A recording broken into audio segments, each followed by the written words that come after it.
Salut tout le monde et bienvenue dans une toute nouvelle vidéo dans laquelle on va parler de Transformers Earthspark. Je vous l'avais promise, je la sors un petit peu plus tard que ce que j'avais prévu au départ, mais on va parler de la saison 2 de Transformers Earthspark qui arrive très bientôt et j'avais envie tout simplement de vous faire part de mon avis sur la première bande-annonce qu'on a eue tout simplement pour celle-ci, mais aussi les différentes rumeurs qui circulent, etc., etc. Bref, on va faire un petit point sur où est-ce que la série en est, puisqu'elle arrive très vite, et c'est par ça qu'on va commencer.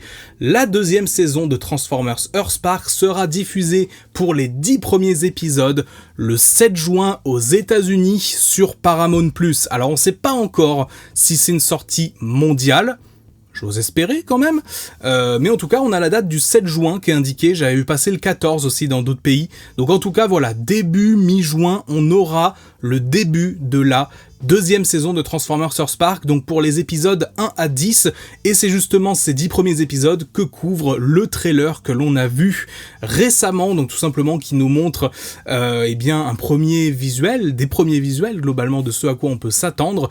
On a plusieurs images qui sont disponibles et qui ne sont pas dans le trailer, mais aussi plusieurs intrigues d'épisodes. Alors je vais pas couvrir chaque intrigue individuellement, tout simplement parce que je pense qu'il y a des gens qui ne veulent pas être spoilés pour certains éléments particuliers. Par contre, on va quand même parler de ce qu'on voit dans la bande-annonce spécifiquement, et aussi certains points qui sont un peu le setting de base de la saison, à savoir voilà, où est-ce que ça se passe, combien de temps après la saison 1, où en sont les persos, qui seront les antagonistes, etc., puisque ça c'est des infos que l'on peut avoir d'après la bande-annonce.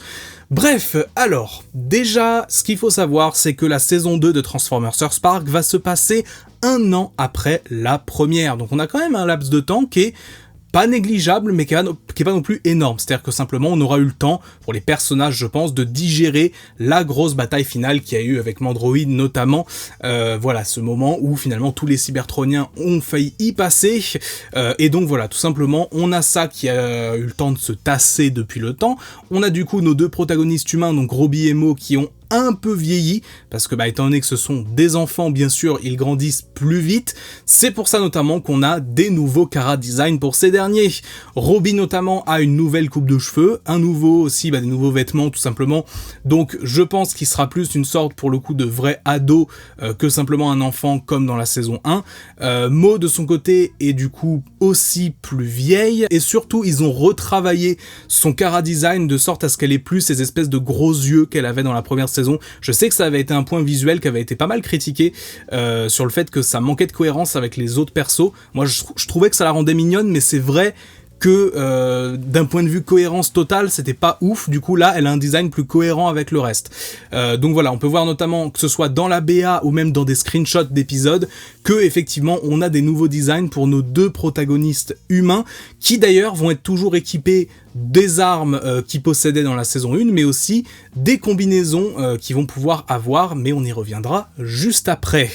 On a des nouveaux personnages qui vont faire leur apparition, à savoir, donc a priori on en avait parlé dans une précédente vidéo news, les fameux Chaos Terrans, donc les Terrans du chaos. On sait pas exactement ce à quoi ça fait référence. Ce qu'on sait pour l'instant, c'est qu'on en a deux. On a déjà Spitfire, qui est tout simplement un repaint de Twitch, donc une espèce de Twitch obscur, si on veut, en tout cas une Twitch alternative, qui sera pas jouée d'ailleurs par la même voice actor, c'est-à-dire qu'elle aura pas la même voix techniquement, ce sera vraiment deux persos complètement différents, ce sera pas juste un clone de Twitch typiquement, juste voilà, elle aura le même design, mais c'est pas un clone pour autant. Ce qui est intéressant, c'est qu'on peut la voir notamment sur plusieurs screens, dans notamment la base avec les Autobots, aux côtés notamment de Twitch elle-même. Donc c'est assez curieux de savoir est-ce qu'au départ ça va être un personnage gentil qui va devenir méchant, ou l'inverse, on sait pas exactement. Et on a aussi, et ça surtout c'est intéressant, Aftermath, qui est pour le coup, semble-t-il, un nouveau Terran aussi, mais qui a un tout nouveau design. C'est un très gros personnage qui visiblement se transformera en une espèce de camion, une sorte de dépanneuse de ce que j'ai compris, mais je suis pas entièrement sûr. Mais voilà, ce nouveau design pour le coup je l'aime beaucoup, c'est une nouveauté. pour le coup, c'est très sympa également. Et ça pourrait être justement un personnage introduit très rapidement parce que le premier épisode, il me semble, s'appelle directement Aftermath. Donc Aftermath, ça veut dire tout simplement les répercussions, enfin les retombées quoi en gros. Donc c'est à la fois, je pense, une référence à ce qui s'est passé dans la saison 1, mais aussi une référence au nom du perso, voilà, tout simplement. Côté Autobots, on n'a rien de très nouveau, en dehors d'un personnage qui a été annoncé pour la saison, mais qui, pour l'instant, n'a pas encore été vu. Il s'agit de Cosmos, assez étonnant, mais ça fait plaisir de revoir ce personnage, qui devrait être joué en plus par Weird Al Yankovic, qui est connu donc pour Wreck-Gar, et pour la chanson, bien évidemment, Dare to Be Stupid, dans la première génération, dans le film de 86, donc c'est cool déjà de le voir revenir dans la licence TF, et surtout c'est sympa de revoir Cosmos. On va voir si ce dernier aura un rôle important. Pas sûr, mais en tout cas voilà, c'est sympa. Pour l'instant, on n'a pas d'autres Autobots qui ont été annoncés, à savoir qu'il y en aura peut-être d'autres avec le temps. Je pense Prowl par exemple, qui était dans la gamme de jouets, etc. etc. Voilà. Ce qu'on peut voir également, c'est qu'on a un nouveau véhicule pour Hashtag, qui abandonne donc son mode de véhicule qu'elle avait pris d'un van de Ghost. Elle se change désormais en espèce de petit pick-up, donc effectivement c'est bel et bien ce qu'on avait vu via son jouet qu'avait leaké il y a quelques semaines maintenant à peu près. Donc à savoir simplement qu'elle aura un nouveau mode alternatif dans cette deuxième saison. À noter d'ailleurs que tous les Terrans sont désormais une insigne de leur camp, ou en tout cas des Terrans globalement, qu'on pouvait voir à la fin de la première saison, donc on voit notamment sur Twitch, sur Nightshade aussi il me semble, sur Hashtag, enfin bref, tous les Terrans auront désormais leur propre symbole d'allégeance, et on peut noter d'ailleurs que Autobots comme Decepticons, enfin surtout pour Megatron en l'occurrence, ils ont plus évidemment le badge de Ghost sur leur torse, ils ont repris leur insigne de base, et chose intéressante, Megatron a bel et bien un insigne Decepticon, même s'il fait toujours équipe avec Optimus comme dans la première saison. D'après cette bande-annonce, d'après ce qu'on a vu, l'antagoniste principal pour l'instant, il s'agirait, je sais que ça en a déçu plus d'un, mais il s'agirait de Starscream, tout simplement, qui redeviendrait donc ou qui deviendrait le nouveau leader des Decepticons, qui voudrait se venger de la Terre, concrètement, parce que malgré le fait qu'effectivement la plupart ont eu droit à un peu de rédemption dans la saison 1, Starscream on a appris un peu à le connaître, Breakdown aussi était plutôt attachant, bon il y en a d'autres qui pour le coup étaient vraiment méchants tout court, c'est-à-dire par exemple Soundwave qui avait véritablement une dent contre Megatron, mais voilà, globalement faut pas oublier que les Decepticons ils ont tous été emprisonnés pendant des années par Ghost et par les Autobots, ils ont une revanche à prendre quelque part, donc je pense que c'est pas complètement incohérent, surtout si c'est en début de saison, de voir un Starscream qui, ok, est peut-être pas le plus enfoiré de tous les Starscream qu'on connaisse, mais ça reste Starscream, ça reste un personnage qui est ambitieux, qui a enfin peut-être même ce qu'il souhaite avec le leadership de son camp, qui a des Decepticons qui sont prêts à le suivre, et qui est là aussi pour se venger de ce que les humains et les Autobots lui ont fait subir. Ok, ils se sont alliés vers la fin pour affronter Mandroid, parce que Mandroid voulait littéralement exterminer tous les Cybertroniens, mais une trêve ou une alliance temporaire, ça veut pas dire que c'est un truc qui va durer éternellement. Donc je suis assez partagé, c'est-à-dire est-ce que ça va rester l'antagoniste tout du long? Honnêtement, je pense pas. Je pense que ce qu'on pourrait avoir, c'est notamment un Starscream qui, ok, a de l'ambition, ok, représente une grosse menace temporairement, mais je pense qu'on aura rapidement d'autres enjeux.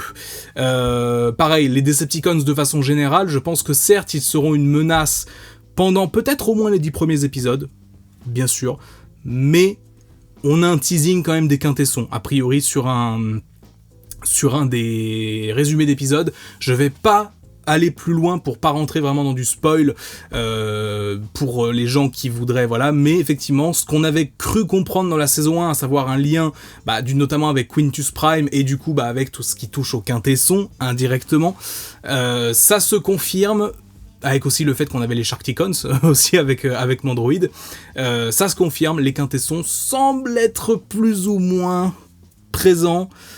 Pas complètement sûr, mais en tout cas, ils ont été teasés dans un résumé d'épisode, je vous laisserai aller checker ça, si jamais vous souhaitez.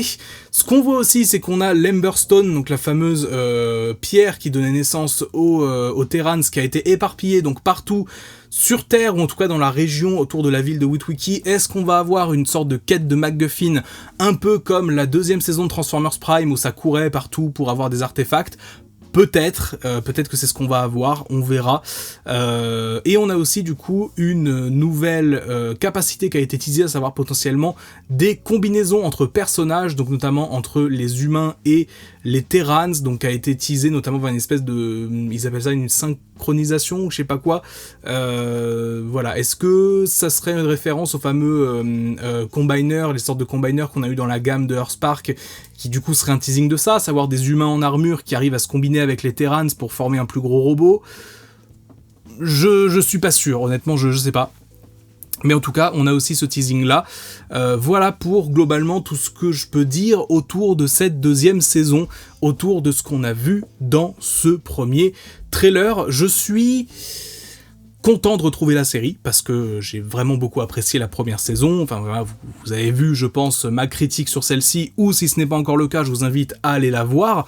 Mais voilà, j'ai beaucoup apprécié la saison 1, mais effectivement, j'avais cette question de dire où est-ce que la saison 2 va pouvoir aller à partir de là.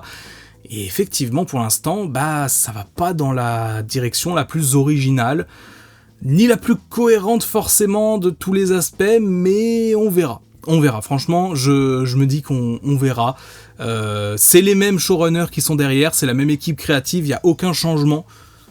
Donc je leur fais confiance, je leur ai fait confiance pour la saison 1, je leur fais confiance pour la saison 2. On enchaîne maintenant sur la grosse autre info autour de Earthspark, la grosse rumeur qui a fait le tour, on va dire, d'internet, ou en tout cas des sites spécialisés Transformers dernièrement, à savoir potentiellement l'annulation de la série après cette fameuse deuxième saison, donc qui se compléterait, oui, mais qui ne verrait pas de troisième, et donc visiblement il y a déjà une autre série Transformers en préparation du côté de chez Hasbro, qui ne sera pas la troisième saison de Earthspark. Alors, déjà d'une, c'est une rumeur qui a été partagée par Protoman, donc qui est l'animateur du podcast Transformers Slack Podcast, donc qui est relativement fiable quand même sur pas mal d'infos. Il avait notamment eu plein de choses vraies sur Rise of the Beast, sur le développement du film, etc. Donc voilà, s'il dit une chose, je pense pas que ce soit non plus complètement sorti de nulle part. Le fait est qu'en plus, effectivement, Transformers Earthspark a été tellement mal distribué, je le redis encore une fois, mais ça s'est baladé sur Paramount+, sur Nickelodeon, c'est passé sur Gulli en France, ça a atterri sur Netflix en partie, etc. C'était le bordel, personne n'y comprenait rien. Ça a été très mal lancé aussi, honnêtement, avec ce principe de partie de saison comme ça. Alors c'est pas un mal en soi, mais la façon dont ça a été lancé aux États-Unis, c'était assez chaotique, et ça, plus le fait que la gamme de jouets est vraiment pas dingue sur plein de points, et que du coup les fans sont pas forcément pleinement investis dedans. C'est dommage, parce que dans la commu, il y a vraiment énormément de gens qui aiment cette série, que ce soit pour le côté action, l'originalité, etc. Plein de choses de très bien, mais voilà, je veux dire, si ça marche pas sur le plan commercial, ça marche pas, hein. Je veux dire, ce serait pas une première de toute façon pour Transformers. On se souvient d'Animated, on se souvient même techniquement de Transformers Prime, qui a aussi une production très chaotique, et qui, c'est pour ça que je le redis encore une fois, mais le résultat qu'on a eu avec Prime, ça tient presque du miracle, compte tenu de la production horrible qu'il y a eu derrière. Enfin, je vous invite à voir encore une fois ma vidéo sur le sujet si vous voulez en savoir plus, mais voilà, globalement, peut-être qu'on va avoir droit effectivement à une annulation de la série, malheureusement, au bout de la deuxième saison.